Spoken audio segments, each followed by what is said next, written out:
Qué tiempo más precioso el que el Señor nos está añadiendo en este su día. Una vez más, muy buenos días. El día está avanzando, esta luz está plena y el corazón de los dispuestos alegres, porque no hay otra condición sino la alegría. Y la alegría tiene una característica especial. Cuando uno está alegre, experimenta paz, está con beneplácito. Ahí el corazón funciona diferente.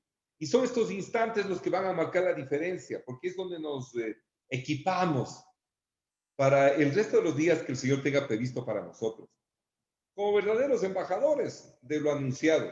Porque esta palabra en nuestras vidas transforma y tiene que transformarnos a un nivel en donde la mente actúe con una naturalidad conforme a la senda de justicia y despegados de todo manto de inmundicia, de la impiedad, de la indiferencia, para con los que con generosidad han compartido.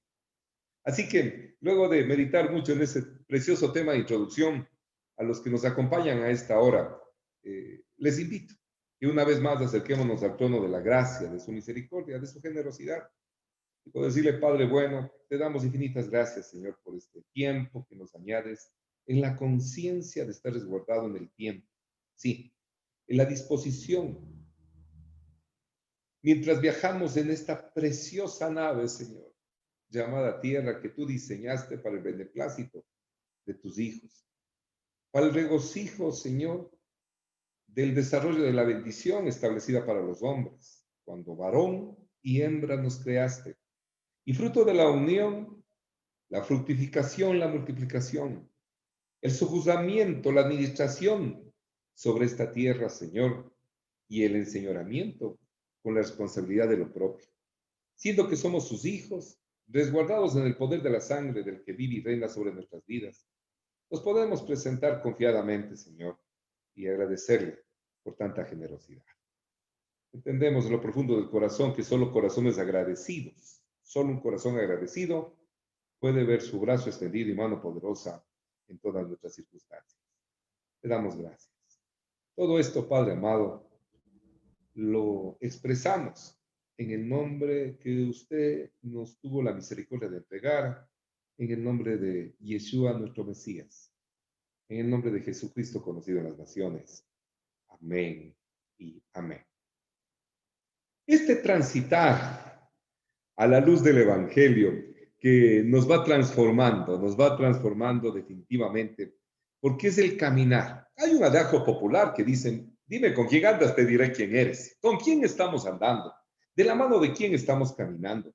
Y esta ligación con su palabra definitivamente nos va a transformar. Este es el alimento sólido, esta es la palabra. Esto es de lo que tanto hablaba Jesús, que debemos comer de él. Pero esperemos el momento adecuado, los tiempos. Y hemos llegado en este caminar, tras las pisadas frescas del que vive y reina y de sus discípulos, los apóstoles, que marcaron esa senda, aun cuando él, en resurrección, partió para con el Padre, pero en presencia en nuestros corazones. Esas son las pisadas que necesitamos transitar, seguir, aprender. Y hemos llegado al capítulo 6, según la presentación del amoroso Juan. Esa característica de misericordia, de benignidad, de paciencia, que es la esencia del amor. Dice el versículo 1 de este capítulo 6, según este evangelio, que dice, después de esto, fue al otro lado del mar de Galilea, el de Tiberias. Entonces la pregunta sería, ¿después de qué? Había pasado un acontecimiento, pero que fue trascendental en el ambiente, ante la sanidad de alguien que estaba postrado, de alguien que había pasado postrado por muchos años. Entonces, este era un acontecimiento realmente que conmovió la ciudad, conmovió la región. Y entonces esto se corrió la voz, porque no era alguien que había pasado con una enfermedad una semana, 15 días, un mes o un año. Habían pasado muchos años, 38 años con enfermedad, y todo el mundo le conocía a este enfermo y su calidad de postrado. Y al producirte esta sanidad realmente impactó. O sea, si sanó a ese, me puede sanar a mí también. Esto generó una condición de multitudes. Se corre la voz y todo el mundo empieza a seguirlo.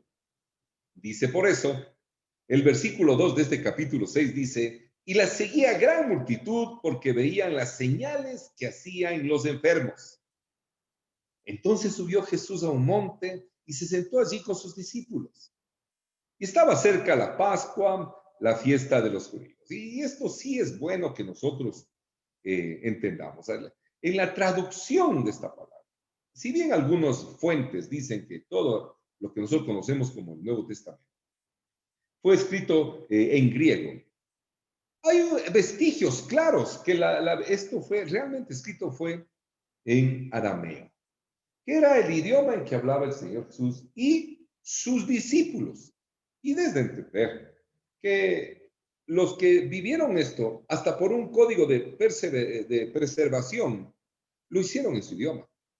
Y esto de que dice, y estaba cerca la Pascua, la fiesta de los judíos, es una inducción de la traducción como para hacer un parteaguas, ¿no? Es decir, esto es para ellos, eso no es de nosotros. Siendo que la fiesta, aquí que se dice Pascua, que es Pesach, según el libro de Levítico y en todos los convocatorios del Señor, son a Él. No es solo a los judíos, es al pueblo.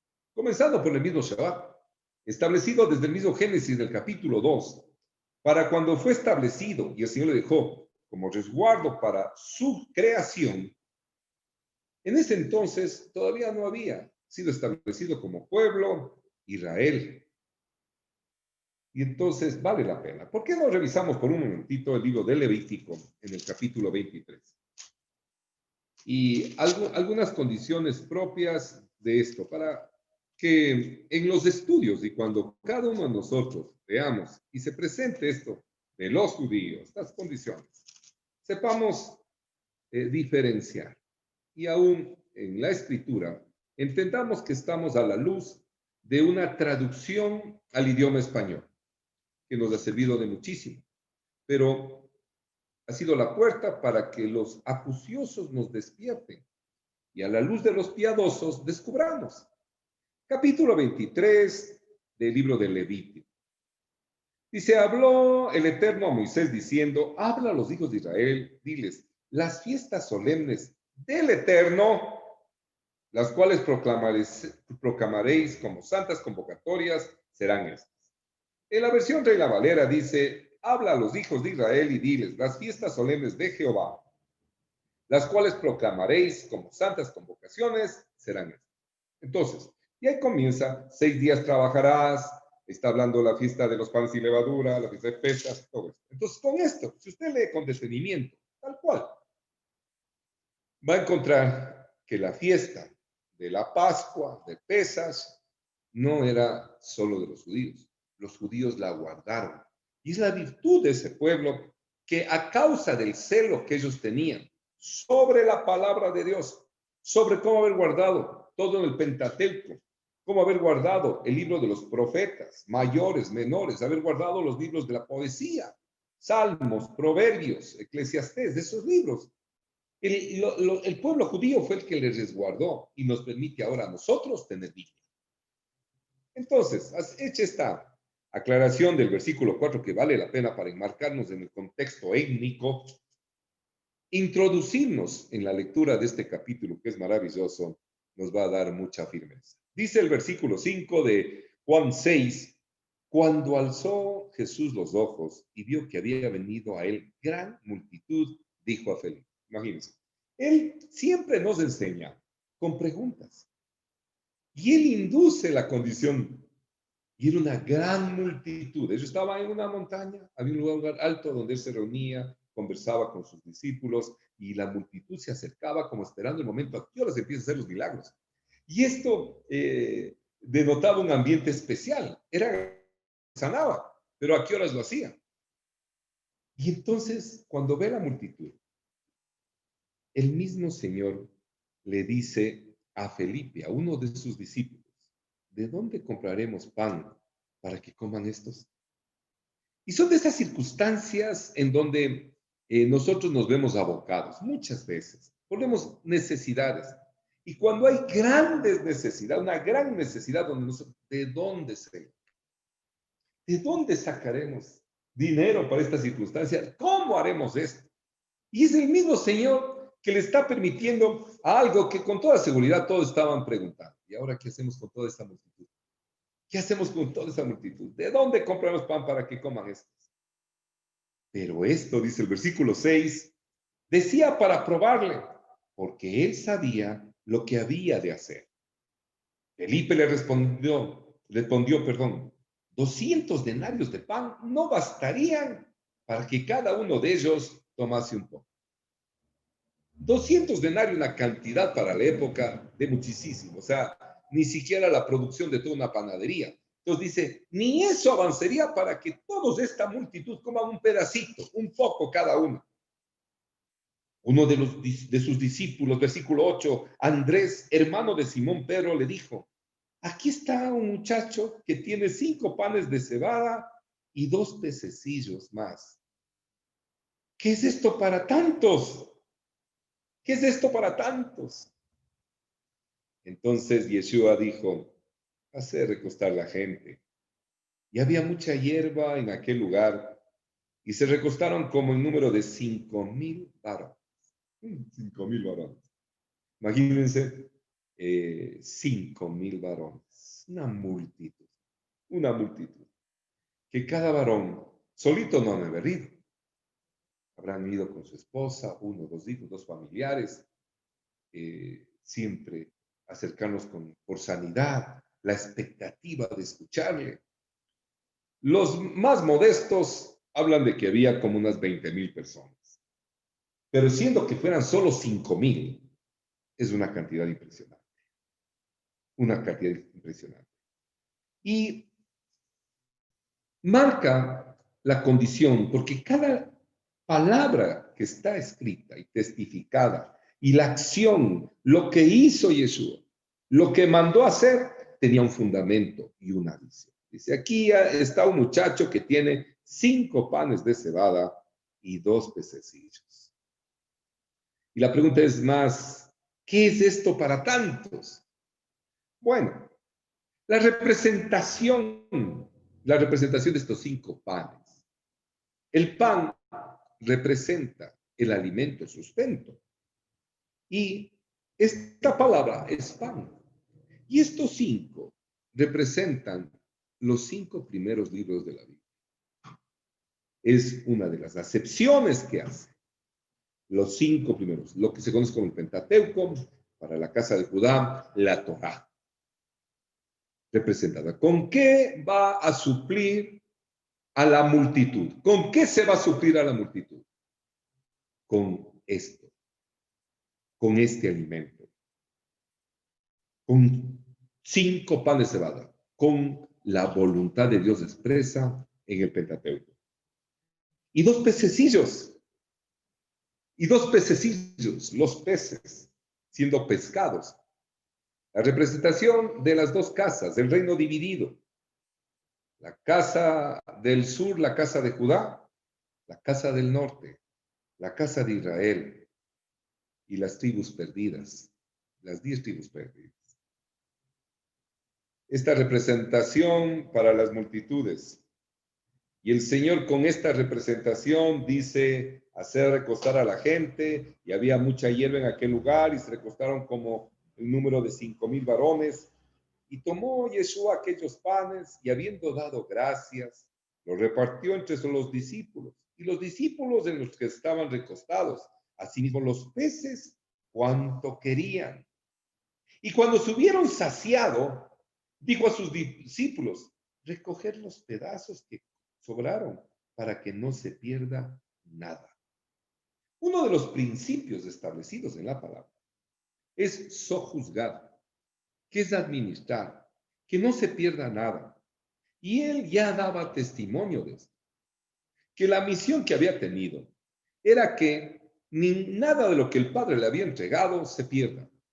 Por eso es que el apóstol Pablo, cuando escribe a los filipenses, dice, estoy convencido, estoy persuadido de esto, que el que comenzó en nosotros la buena obra, la perfeccionará. Y esa es la ilusión que tenemos, que Él nos perfeccionen. Y a la luz de la palabra, cuando decía que si permanecemos en él, conoceremos la verdad y la verdad nos hará libres. Y esta es la condición de verdad en lo que nos entusiasma y estas preciosas convocatorias que el Señor nos añade en el tiempo para poder disfrutar. Y entonces dice recoger todos los pedazos, no se desperdicie nada. Y sacamos principios aún en la mesa, sin que estemos raspando los platos, pero que cuando se sirve un alimento tiene que ser consumido y sin críticas, sin críticas. Y aún escuchaba a un maestro de la palabra que decía que cuando vaya a una casa y le inviten, y a veces se le fue la sal a la persona que preparó los alimentos, nunca diga que está mal, nunca diga que está mal. Coma con silencio y más bien bendiga el alimento y agradezca para que esto no se genere un conflicto en la casa del que invito. Son principios. De aquí el Señor dice recoger los pedazos que sobran para que no se pierda nada. Versículo 13. Recogieron pues y llenaron 12 cestas de pedazos, que de los 5 panes de cebada sobraron a los que habían comido. Aquellos hombres entonces, viendo la señal que Jesús había hecho, dijeron, este verdaderamente es el profeta que había de venir al mundo. Pero entendiendo Yeshua que iban a venir para apoderarse de él y hacerle rey, volvió a retirarse al monte. Entonces aquí encontramos, dice que se recogieron, pues llenando 12 cestas de pedazos, 12 cestas. Ustedes, a la lectura, la representación del recogimiento de las 12 tribus de la casa de Israel. Qué lindo poder ir entendiendo el simbolismo. El Señor va a recoger absolutamente todo lo que estaba esparcido. Y es el cumplimiento de la profecía de Jeremías. En el capítulo 31, cuando habla, dice que así como tuvo el cuidado de esparcir por la desobediencia, tendrá el cuidado de recoger por la misericordia. Jeremías capítulo 31, versículo 8.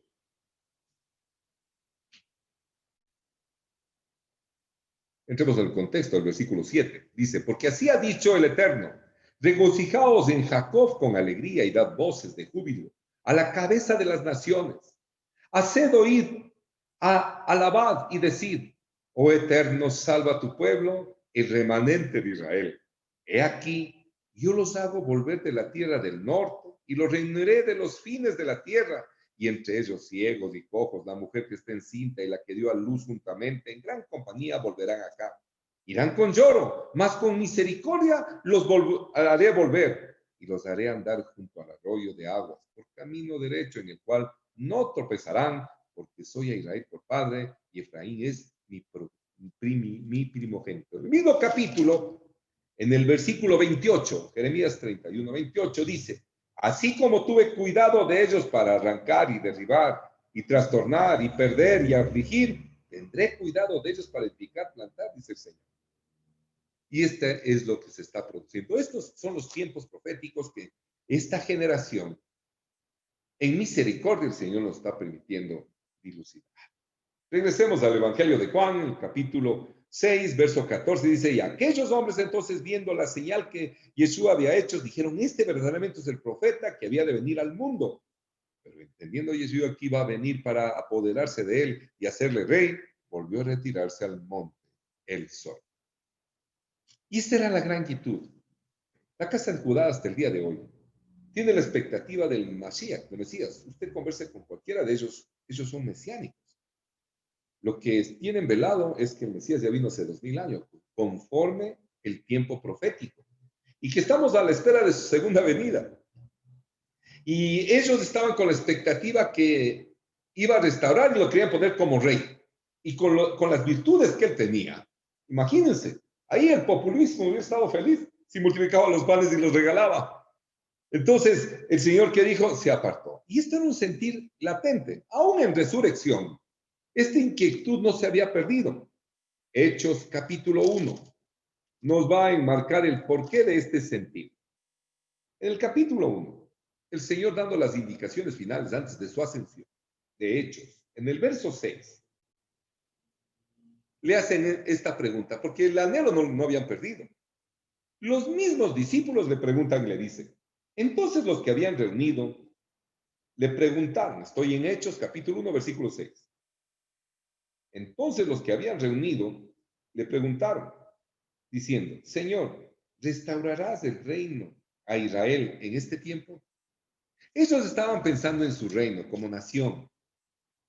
Y ahí el Señor les contesta y les dijo, no os toca a vosotros saber los tiempos o las sazones que el Padre puso en su sola potestad. Y esto es la potestad. En la misericordia del Señor yo no me imagino cómo estudiábamos esta palabra, hombres de Dios, hace 100 años, que no es mucho.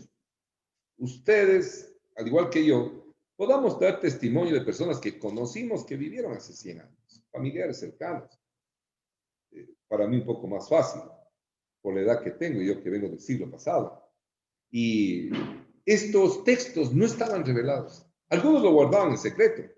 Algunas manifestaciones propias de lo que ya se ha manifestado. La misma, el establecimiento de Israel como Estado, el acontecimiento de haber llegado al muro a causa de persecución. Todos estos acontecimientos son ya tiempos proféticos cumplidos. La palabra cumplida.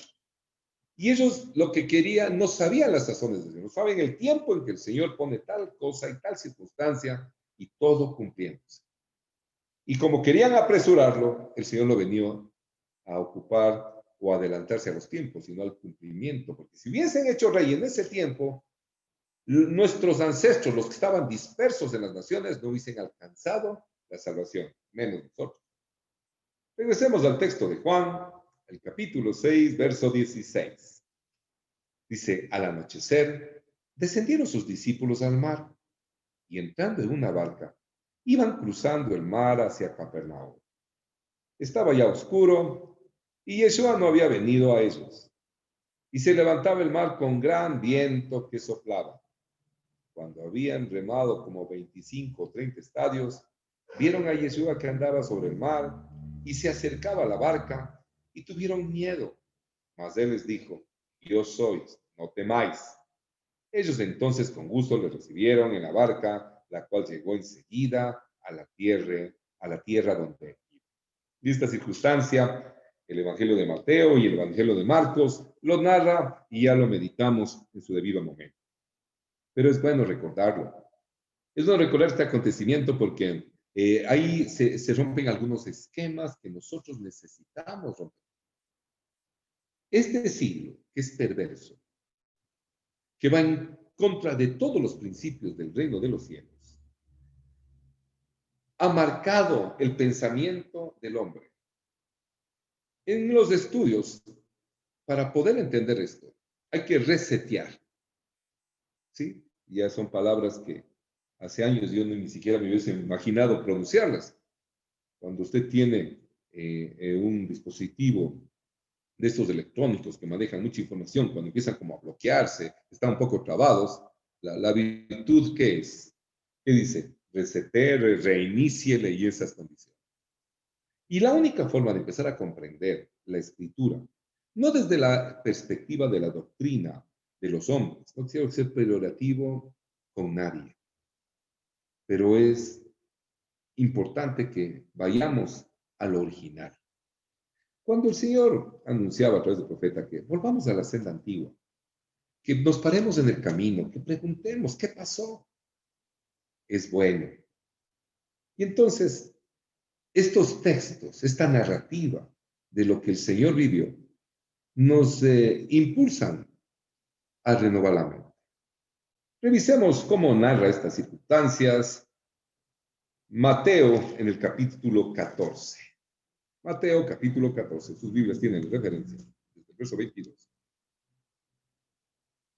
Lo que más me gusta de estar con ustedes esta hora y con los que me acompañan ahora en especial mi hijo, es que la misma Biblia nos va dando la fuente y nos marca en los tiempos. Dice así la palabra. Mateo capítulo 14, verso 22. Enseguida Jesús hizo a sus discípulos entrar en la barca e ir delante de él a la otra ribera, entre tanto que él despedía a la multitud. Despedida la multitud, subió al monte a orar aparte, y cuando llegó la noche, estaba allí solo. Y ya la barca estaba en medio del mar, azotada por las olas, porque el viento era contrario. Mas a la cuarta vigilia de la noche, Yeshua vino a ellos andando sobre el mar. Y los discípulos, viéndole andar sobre el mar, se turbaron diciendo, ¡un fantasma! Y dieron voces de miedo. Pero enseguida Yeshua les habló diciendo, tened ánimo, yo soy, no temáis. Entonces le respondió Pedro y dijo, Señor, si eres tú, manda que yo vaya a ti sobre las aguas. Y él dijo, ven. Y descendiendo Pedro de la barca, andaba sobre las aguas para ir a Yeshua. Pero al ver el fuerte viento tuvo miedo y comenzó a hundirse, dio voces diciendo, Señor, sálvame. Al momento Yeshua extendió la mano, asió de él y le dijo, hombre de poca fe, ¿por qué dudaste? Y cuando ellos subieron en la barca, se calmó el viento. Entonces los que estaban en la barca vinieron y le adoraron, diciendo verdaderamente, eres hijo de Dios. Ben Elohim. Esta narrativa nos confronta con lo que yo les decía. Uno de los mayores problemas que tenemos es que nosotros empezamos como a racionalizar la palabra de Dios. Y el Señor nos dio un consejo para que podamos entender la palabra. Que seamos como niños. Que seamos como niños. Un niño, usted instruye a un niño, le dice una cosa y lo tiene por cierto. Por eso son fácil presa del engaño. Y las costumbres de este siglo hacen que a los niños se les engañe con una serie de artificios. La misma Navidad, Papá Noel y un poco de cosas. Con engaños. ¿Cuánto más si a un niño se le enseña la verdad? Pero como niños, con ese corazón dispuesto a aprender. En esta presentación de Mateo dice, y terminada la travesía, vinieron a tierra de Genezaret.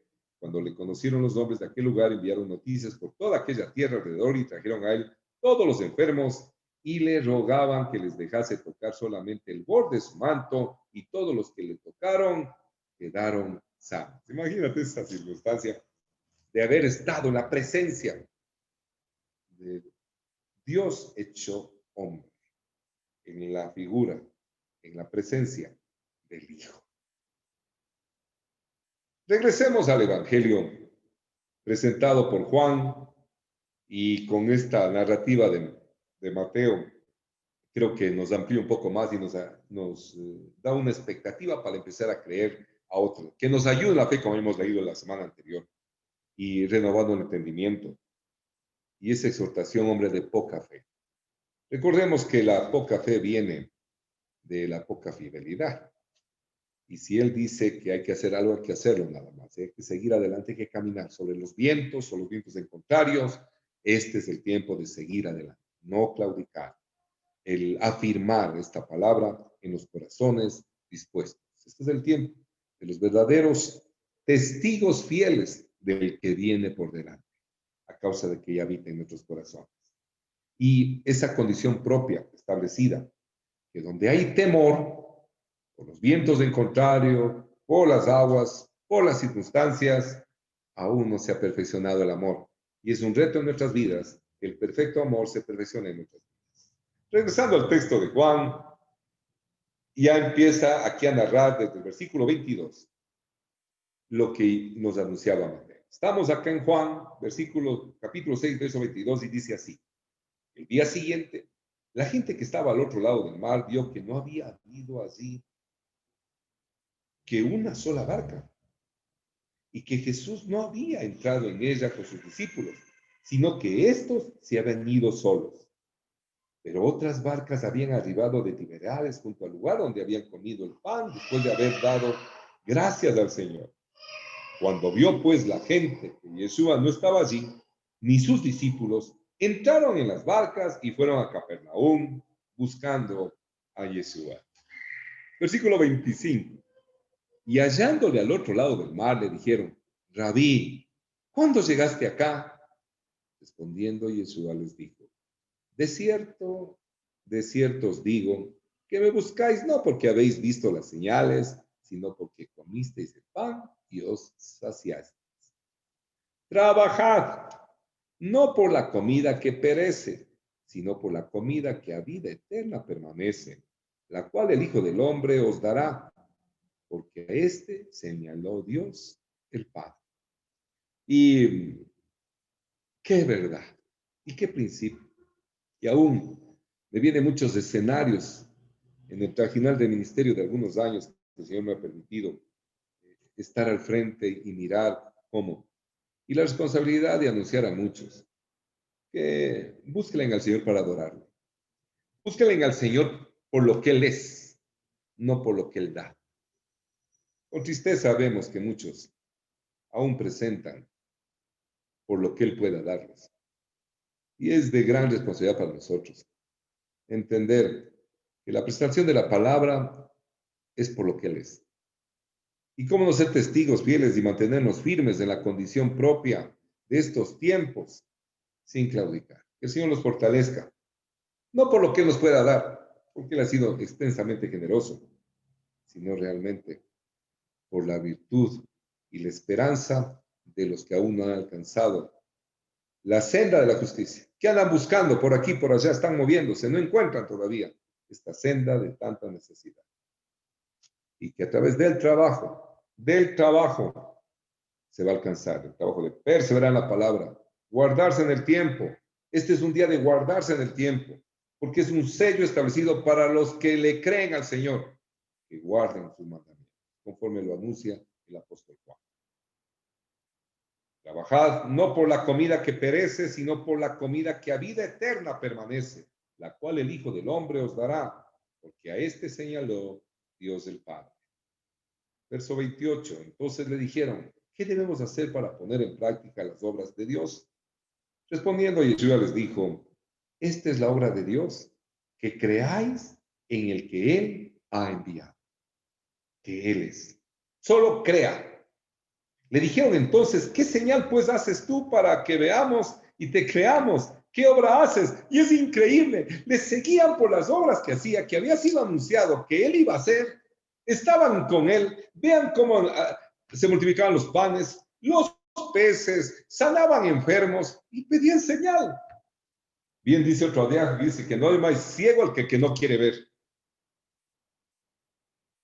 Nuestros padres se comieron el maná en el desierto, como está escrito, pan del cielo les dio a comer. Y aquí lo único que yo denoto y miro de estas conversaciones es la misericordia del Señor. Porque les pudo haber exhortado, ¿acaso no comieron lo que multipliqué? ¿Acaso no está sano? Porque les pudo haber dicho eso. Pero ¿qué les contesta? Versículo 32. Y Yeshua les dijo, de cierto os digo, no os dio Moisés el pan del cielo, mas mi Padre os da el verdadero pan del cielo. Porque el pan de Dios es aquel que descendió del cielo y da vida al mundo. Le dijeron, Señor, danos siempre este pan. Jesús les dijo, ahora, cuando danos siempre este pan, ellos pensaban que el pan de la multiplicación. Aquí estamos, vuelve a multiplicar los panes. Y el Señor les dijo, yo soy el pan de vida. El que a mí viene nunca tendrá hambre. Y el que en mí cree no tendrá sed jamás. Mas os he dicho que aunque me habéis visto, no creéis. Y todo lo que el Padre me da, vendrá a mí. Y al que a mí viene, no le echo fuera. Porque he descendido del cielo no para hacer mi voluntad, sino la voluntad del que me envió. Y esta es la voluntad del Padre. El que me envió, que de todo lo que me diere, no pierda yo nada, sino que lo resucite en el día postrero.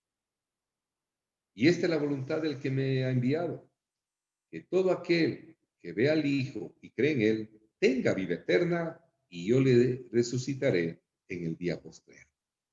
Y esto es de lo que les anunciaba en esta introducción, para este tiempo, sobre esta condición. Precioso tiempo de la meditación, que el apóstol cuando escribía decía, estoy persuadido, estoy convencido que la obra que comenzó el Señor en nuestras vidas la culminará, porque el Señor lo dice. No hemos llegado porque nosotros lo hemos buscado, de ninguna manera. Él nos ha traído, nos resguarda, nos está recogiendo, nos está alimentando. Las circunstancias que vivimos nos ayudan a limpiar de asperezas nuestro corazón, de contaminación, y aprender a caminar en la fidelidad de sus principios, preceptos, conceptos, de sus mandamientos. Versículo 41, cuando él anuncia que este alimento nos va a llevar a la expectativa de la resurrección. Dice el versículo 41, murmuraban entonces de él los judíos porque habían dicho, yo soy el pan que descendió del cielo. Ahora, esta palabra judíos ya podemos ir entendiendo la carga. ¿Quién más iba a murmurar si él vino a predicar solo a su pueblo? Él vino a hablar solo a su pueblo. Él se movió solo entre judíos. ¿Quién más iba a murmurar? ¿A qué pueblo se le había anunciado un Mesías que iba a hacer estas cosas? Solo al pueblo judío. Realmente fue al pueblo de Israel, pero como estaban dispersos, habían perdido la identidad. Las 10 tribus del norte, Benjamín se había asimilado a Judá. Entonces, ¿quién iba a murmurar los que estaban ahí? Solo ellos. Porque había dicho, yo soy el pan que descendió del cielo. Y decían, ¿no es este Jesús? ¿No es este Yeshua? El hijo de José, cuyo padre y madre nosotros conocemos. ¿Cómo pues dice este? ¿Del cielo he descendido? Yeshua respondió y les dijo, no murmuréis entre vosotros. Imagínense, qué capacidad. Dios. ¿Se imagina? ¿Usted alguna vez ha murmurado? Yo he murmurado.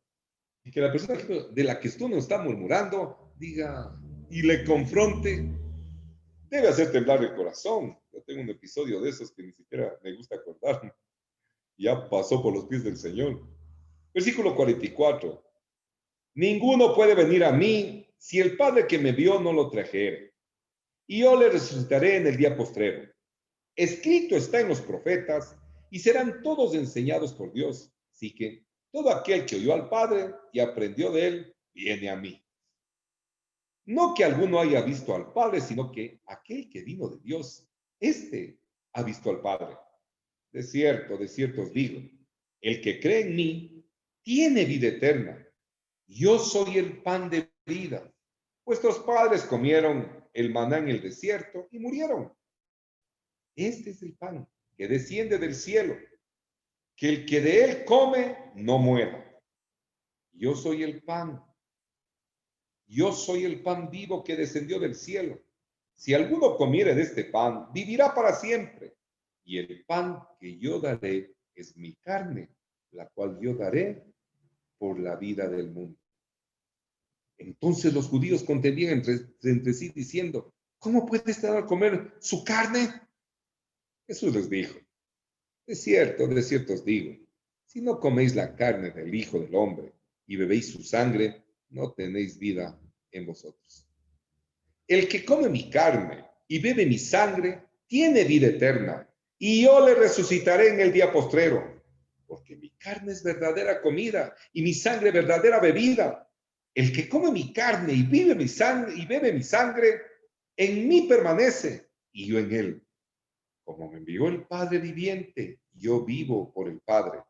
Asimismo, el que me come, él también vivirá por mí. Este es el pan que descendió del cielo. No como vuestros padres comieron el maná y murieron. El que come este pan vivirá eternamente.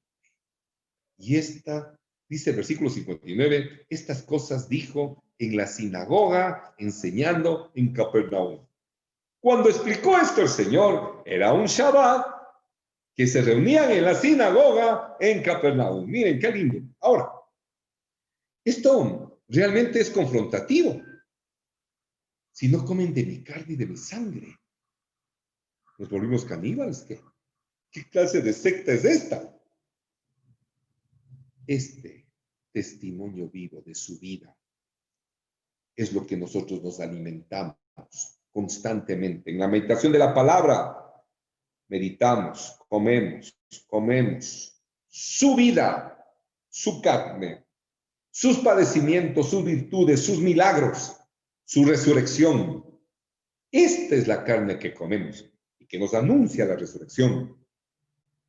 Su sangre, siendo que esta agua, dice que la palabra de Dios es agua que purifica. Cuando el apóstol Pablo le escribe a los Efesios, en el capítulo 5, correspondiente a la similitud entre el matrimonio y la iglesia, en el capítulo 5, versículo 26, dice así: para santificarla, habiéndola purificado en el lavamiento del agua por la palabra. El agua, que es la palabra, siendo purificada, nos limpia, siendo el agua de purificación. Pero recordarán, ¿cuál fue el primer milagro manifiesto de Yeshua entre los que habitaron en las bodas de Canaán? Cuando convirtió en las tinajas de purificación llenas de agua en el mejor vino. Y esa sangre, ese vino fue bebido. Y siendo exhortada su madre, diciendo que no era su tiempo todavía, la manifestación de lo que iba a ser, el agua convertida en vino. En la cultura, porque está hablando un pueblo judío eficazmente, la digestión de los alimentos, de la carne que se comía, era acompañada con el vino. Pues una comida tenía que ir acompañada del vino. Y por eso es que cuando se habla de la sabiduría, en el libro de Proverbios dice que la sabiduría preparó las viandas, preparó su vino, mezcló el vino. El vino tenía que ser bajada el fermento para que el mosto nos lleve al desvalío. Y el Señor Yeshua en la cruz derramó hasta la última gota de sangre. Y cuando uno de sus verdugos romanos se acercó y le clavó la lanza en su costado, ya solo salió sangre, agua mezclada con sangre. Este es del pan que descendió del cielo. Esta es la carne que comemos y esta es la sangre que tomamos. Anhelo haber dilucidado en algo estos conceptos y que entendamos. Regresemos al texto. Increíblemente, miren cómo se va el tiempo, es increíble cómo. Pero estos capítulos nos ayudan. Es un día de banquete, es un día de banquete. La palabra que el Señor puso en mi corazón la noche, la tarde y noche de ayer, en la madrugada desde la montaña, el estudio presentado por nuestro hermano Carlitos sobre el pasaje, Palashá, qué lindo. Le doy gracias a Dios. Enseguida nos enganchamos con nuestro hermano Joseph, que se encuentra en Israel, y desde ahí, desde Job, dando unas palabras sobre Corintios, sobre la provisión, y como que encajado esta meditación de este capítulo 6 del Evangelio de Juan, y una vez que yo termine inmediatamente, nuestra hermana Cris también presentará la palabra a través de una de las plataformas de la iglesia. Les invito a que se unan ahí en los chats, los que son miembros de la congregación, para poder profundizar, y ahí la virtud es que ustedes pueden hacer preguntas. Y anhelamos llegar a ese tiempo en donde los participantes pueden hacer inquietudes. Pero volvamos para concluir este texto de este capítulo 6 precioso y culminar cuando dice el versículo 60, al oírlas, muchos de sus discípulos dijeron, dura es esta palabra, ¿quién la puede oír? Dura es esta palabra, ¿quién la puede oír? Sabiendo Yeshua en sí mismo que sus discípulos murmuraban de esto, les dijo, ¿esto os ofende? Pues qué, si vierais al Hijo del Hombre subir a donde estaba primero. El Espíritu es el que da vida. La carne para nada aprovecha. Las palabras que yo os he hablado son espíritu y son vida.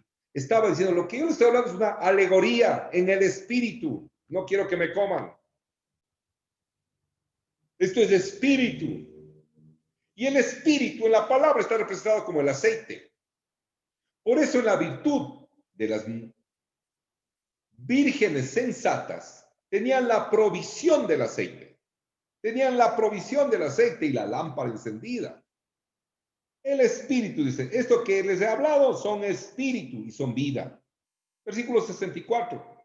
Pero hay algunos de vosotros que no creen, porque Jesús sabía desde el principio quién eran los que no creían y quién le había de entregar. Y dijo, por eso os he dicho que ninguno puede venir a mí si no le fuere dado del Padre. Desde entonces, dice el versículo 66, muchos de sus discípulos volvieron atrás y ya no andaban con él. Palabra dura. No, muy duro está esto. Y a algunos se les hace difícil. El Señor les decía, y vamos a ver en los siguientes textos, cómo. Les decía, vengan, lleven mi yugo, ligera es mi carga.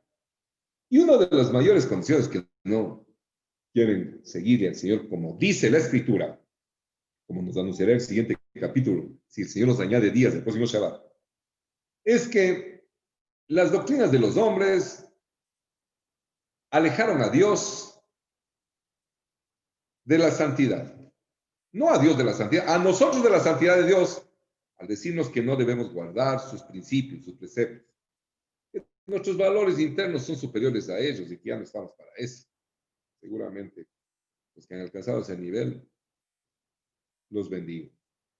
Los que caminamos el día a día en la vida, los que somos expuestos a las condiciones propias de una casa, las condiciones propias de un trabajo, las condiciones propias de un estudio, implica que tenemos que sujetar nuestras pasiones a los principios de Dios, representados en la otra mejilla, la milla extra, si te piden la camisa, hasta la capa, el saco, lo que sea, pero fruto de los principios de Dios, establecidos en sus mandamientos que nos resguardan. La pregunta ¿es bueno mentir? ¿Es bueno robar? ¿Es bueno matar? ¿Es bueno adulterar? ¿Es bueno decir lo que no es bien? De ninguna manera.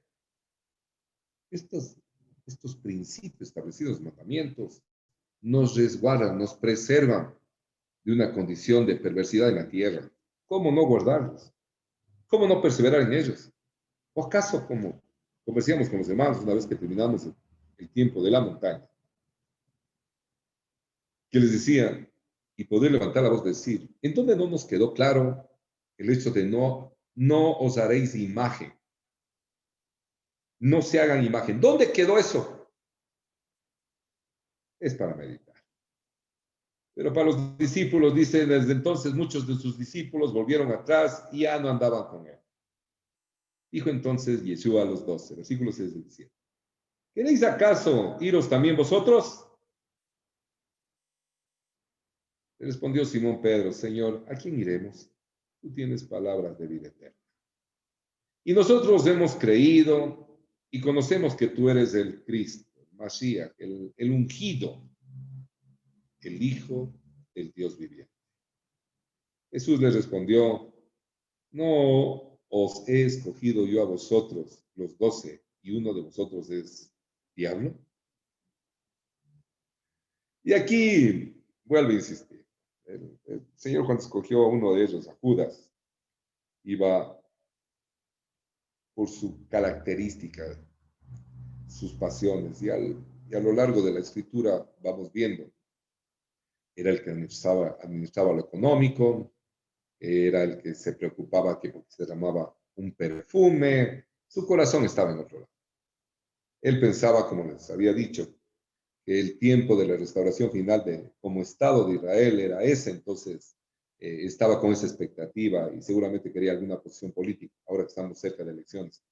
Estoy rogándole al Padre que misericordia tenga por nuestra nación, que tenga misericordia en nuestra nación y que no nos permita volver atrás. No quiero decir más allá. Y entonces dice, no os he escogido yo a vosotros los 12 y uno de vosotros es diablo. Si yo les escogí, dice el Señor. Ninguno de nosotros estamos aquí por las bienedizas. Y una vez centrados en la palabra, el Señor nos llevará. Y hablaba de Judas Iscariote, hijo de Simón, porque este era el que le iba a entregar y era uno de los 12. Así culmina y culminamos este tiempo precioso en donde caminamos a través de las sendas por donde trabajó, donde caminó nuestro Señor y Salvador. Y que este caminar, a través de los dones naturales que se nos ha entregado, podemos visualizar en una mente estos escenarios y en la meditación de la palabra poder confrontarnos nosotros mismos con esta preciosa circunstancia, este gran reto que tenemos de ser testigos fieles. No solo oidores, sino hacedores de la palabra y resguardados en este su día, proclama reino en nuestro caminar, aún sin abrir la boca, que seamos identificados como seguidores del que vive y reina, conforme a la Escritura, para testimonio de muchos. Yo les agradezco su compañía, me halaga. Les agradezco la perseverancia y en la virtud de la lectura, la transformación de la mente, el alimento, el pan y el vino en sus mesas. Un fuerte abrazo conmigo. Si el Eterno nos añade instantes, nos reencontraremos a partir de las 5 de la tarde. Más enseguida, ya está nuestra hermana Cris. Tienen unos 10 minutitos para un break, porque este es el día del Señor. Y esta es la hora en que podemos ser confrontados con su presencia. En el nombre de Yeshua, nuestro Mesías. Amén.